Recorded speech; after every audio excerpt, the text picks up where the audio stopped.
नमस्कार मु प्रियंका आपण मानक मोर आउ एक नुआ वीडियो को स्वागत। आज आम ए पालंग शाग केमती हुए मुझे करके देखेबी सेटा पुणी बिना मसलार। वीडियोटी भल लगे लाइक शेयर सब्सक्राइब निश्चित करेंगे। चलतु वीडियोटी आरंभ करवा। मुझे पालंग शाग को भल भाव बाछि नहीं भल भाव काठी कुटा जहाँ थी अलिया बाछीदेला गोटा पत्र ताकू आमे धोईदबा 3 ରୁ 4 थर भल भाव धोई साइला परे ताकू मु गोटे पाछिया को छांकी नहीं पाछिया को छांकी नेला परे ताकू सेथिरे पत्र रे थिबा काठी नाड़ी गुड़ाक आम बाहर करदबा। केवल पत्र यूज करबा अल्प नाड़ी रहिले किसी असुविधा नहीं। तापरे मु एठी गोटे बैगण नहीं दीटा सारू आ गोटे आलू आलू को आमे गोटा सिझे देकी नबा। सिझा आलू पकेले भल रही तरकारी कहीं बैगण सारू शीघ्र सिझाए आलू गुड़ाक टाइम लगी से आलू को आम सिझा आलू पकेले भल। बैगण को एमती मुझेपटे प्रेसर आलू को सी बसे देकी एपटर आलू बैगण आ सारू को भल भाव छोट छोट कर काटी नहीं। एपटे आम आलू मत सिझी जाइए आलू को आणिकी काटिदेवी छोट छोट करके।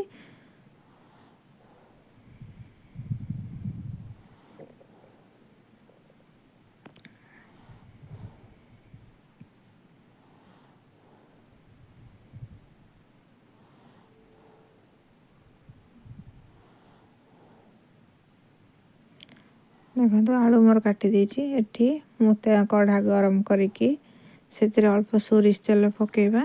सोरिष तेल टिके गरम हे आसिले सेतिरे आमे आलू बैगण सारू को रखिथिबा ताकू पकेबा। सेतिरे स्वाद परिमाण रे लूण आ अल्प हळदी पकेकी ताकू गोळेबा। ताकू गोळेकी आमे ढांकी दबा। जेतु बैगण पड़ची गैस सांगे सांगे लो करें ना बैगण कांक सीझा रहिबो।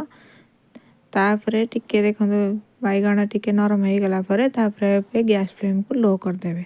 एठी सिझुला अवस्था रे एठी मु गोटे रसुण नहीं रसुण को जमती चोपा छड़े की भल भाव ताकू छेचिकी नबा। आउ दीटा सुखिला लंका नहीं आउ शाग फुटिया पाई 5 फुटण नचेत खाली पानमहुरी हेले भी चलिबो। एमती चोपा छड़े नेबा।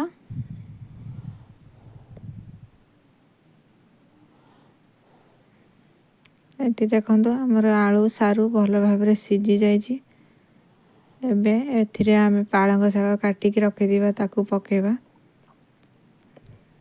ताकू भल भाव गोले देकी ताकू किछ समय घोड़े देवा ताकि पत्र आमर सिझी जीवो। जेतु पालंग शाग टिके पुराणा हेलानी से सिझिया टिके टाइम लगे जो नुआ नुआ पालंग शाग होता है बहुत शीघ्र सिझी जाए एबे टिके टाइम लगे। एठी मु रसुण को भल भाव छेची नहीं। एठी शागरे पकाइबा मु गोटे कप क्षीर नहीं जहाँकि मु यूज करी तरकार पकेला बेले मु देखेबी। एठी शाग आमर आउ टिके सिझिबा पानी जेतु बाहर नथला मु आउ गोटे कप पानी देछि।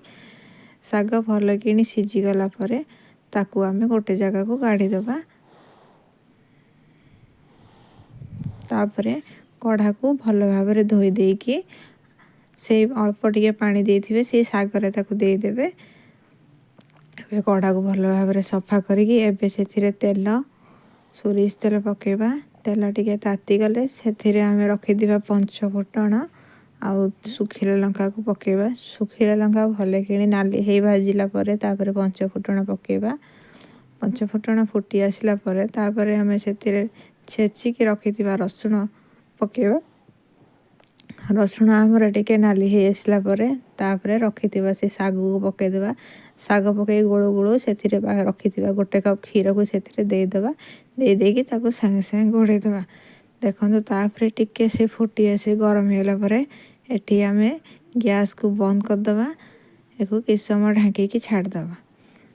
तापरे आमर पालंग शाग रेडी। एको आपे आपण गोटे प्लेट रे बाड़ी गरम गरम सर्व करंतु। एको आपण गरम भात पखाळ भात पिठा सबुतरे खाई पारिबे। आशा करछि वीडियोटी आपण मानको बहुत भल लागितिबो। ଭିଡ଼ିଓଟି ଭଲ ଲାଗିଲେ ଲାଇକ୍ ସେୟାର ସବସ୍କ୍ରାଇବ୍ ନିଶ୍ଚିତ କରିବେ। ରହିଲି, ଧନ୍ୟବାଦ।